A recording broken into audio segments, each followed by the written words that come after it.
Hello' বন্ধুসকল, যোৱাটো ভিডিঅ'ত আমি কথা পাতিছিলোঁ আপুনি ICICI বেংকৰ একাউণ্টৰ লগত কোনোবা এটা একাউণ্ট নম্বৰ এজ এ পেয়ী কেনেকৈ এড কৰিব পাৰে। আজিৰ এই ভিডিঅ'টোত আমি কথা পাতিম যদি আপুনি ICICI বেংকৰ একাউণ্টৰ লগত এটা পেয়ী এড কৰি ৰাখিছে আৰু সেইটো ডিলিট কৰিব বিচাৰিছে তেতিয়াহ'লে কেনেকৈ কৰিব পাৰিব।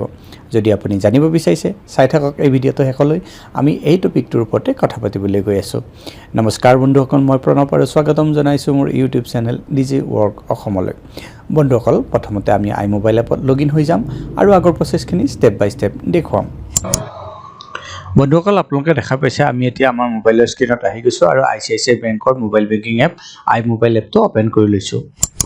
iMobile এপটো অপেন হোৱাৰ পাছত আমি আমাৰ ফিংগাৰপ্ৰিণ্ট বা এমপিনৰ মাধ্যমত একাউণ্টত লগইন হৈ যাম। যেতিয়া একাউণ্টত লগইন হৈ যাম, একাউণ্টৰ ডেছবৰ্ডটো এনেকুৱা ধৰণে দেখা পোৱা যাব। ইয়াত চেণ্ড মানি অপশ্যনটোৰ ওপৰত আমি ক্লিক কৰি দিম। চেণ্ড মানিৰ ওপৰত ক্লিক কৰাৰ লগে লগে এই পেজটোত আমি আহি যাম। একেবাৰে তলৰ বাৰ্ডাৰত আপুনি চাওক এড/মেনেজ পেয়ী এই অপশ্যনটোৰ ওপৰত ক্লিক কৰি দিম। এড/মেনেজ পেয়ীৰ ওপৰত ক্লিক কৰি দিয়াৰ লগে লগে আপুনি এই পেজটোত আহিব।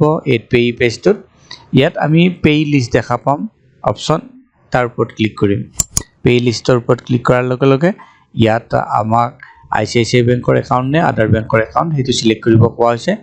আমাৰ যিটো একাউণ্ট নম্বৰ ডিলিট কৰিব খুজিছোঁ সেইটো আদাৰ বেংকৰ একাউণ্ট, ICICI বেংকৰ একাউণ্ট নহয়, সেইকাৰণে আদাৰ বেংকটো চিলেক্ট কৰি ল'ম। আদাৰ বেংকটো চিলেক্ট কৰাৰ লগে লগে আকৌ পেয়ী লিষ্টৰ ওপৰত গুচি যাম। পেয়ী লিষ্টৰ ওপৰত গুচি যোৱাৰ লগে লগে আদাৰ বেংকৰ যিমানবিলাক একাউণ্ট আমি ইয়াত এড কৰি ৰাখিছোঁ সকলোবোৰ ইয়াত দেখা পোৱা গৈছে। তাৰ ভিতৰতে ধৰি লোৱা হওক 2 নম্বৰ একাউণ্টটো মই ডিলিট কৰিব বিচাৰিছোঁ পেয়ী লিষ্টৰ পৰা, সেইটো চিলেক্ট কৰি ল'ম। সেইটো চিলেক্ট হোৱাৰ পাছত তলত এটা ডিলিট পেয়ীৰ অপশ্যন পাব, তাৰ ওপৰত ক্লিক কৰি দিয়ক। ডিলিট পেয়ীৰ অপশ্যনটোৰ ওপৰত ক্লিক কৰাৰ পাছত আপোনাৰ ICICI বেংকৰ ATM কাৰ্ডখনৰ যিটো গ্ৰিড আছে, মানে বেক চাইডত কিছুমান আখৰ লিখা আছে, যেনে ABCD এনেকৈ লেখা আছে। প্ৰত্যেকটো আখৰত এগেইনষ্টতে দুটা দুটা অংক লেখা আছে, মানে এৰ তলত 1 2 থাকিব পাৰে, তাৰপিছত বিৰ তলত 4 3 থাকিব পাৰে, এনেকৈ যিকোনো কিছুমান সংখ্যা থাকিব।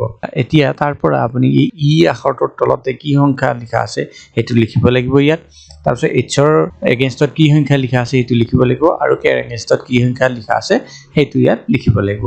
এইখিনি লিখি ইয়াত ছাবমিট কৰি দিয়ক।